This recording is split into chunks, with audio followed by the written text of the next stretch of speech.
তরুণদের নিয়ে পাট শিল্পকে সোনালী শিল্প পরিণত করতে লড়াই করছেন বরিশালের এক তরুণ।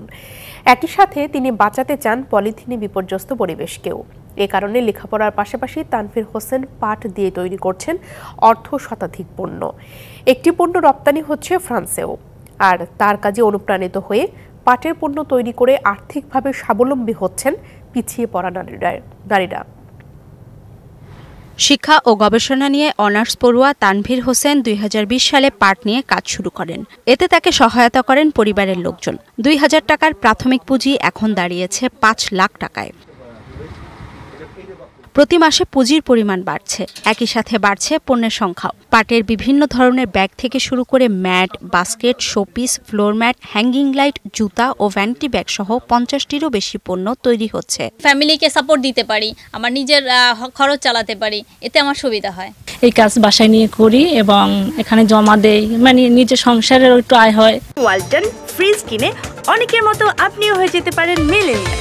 সেরা পণ্যের সেরা অফার। পাট শিল্পের প্রসারে দেশের তরুণ উদ্যোক্তাদের স্বল্প সুদে ঋণ দিতে সরকারের কাছে আবেদন জানিয়েছে তানভীরের পরিবার। পাট পণ্য আমরা যদি মানুষের মাঝে স্বল্প মূল্যে ছড়িয়ে দিতে পারি, তাহলে তারা এটা ব্যবহার করবে এবং উদ্যোক্তারাও উদ্বুদ্ধ হবে কাজ করার জন্য। তানভীরের মতো অনেক ছেলেরা কাজ করবে যদি সরকার স্বল্প ঋণে আমার ছেলেকে কিছু লোন দেয়। দেশের তরুণ সমাজ পাট নিয়ে কাজ শুরু করলে পাট পণ্য জাতীয় সম্পদে পরিণত হবে, আর ফিরে আসবে সোনালী আঁশের স্বর্ণালী ঐতিহ্য। অভিমত উন্নয়ন সংগঠকদের। যদি আরো 10টা ছেলে আমাদের এই তার পাশাপাশি দাঁড়ায় বা এইটা দেখা দেখে যদি সারা বাংলাদেশে পাট উৎপাদনকারী এলাকায় মানুষের মধ্যে যায়, তাইলে সেটা অনেক উপকৃত হবে। তানভীরের পাটের পণ্য কিনছেন বিভিন্ন প্রতিষ্ঠানের লোকজন। নানা রকম মেলায় ক্রমশই কদর বাড়ছে পাট পণ্যের, কিন্তু অর্থের অভাবে সেই পরিমাণ পণ্য তৈরি করতে পারছেন না তরুণ উদ্যোক্তা Tanvir Hossain. DBC news desk.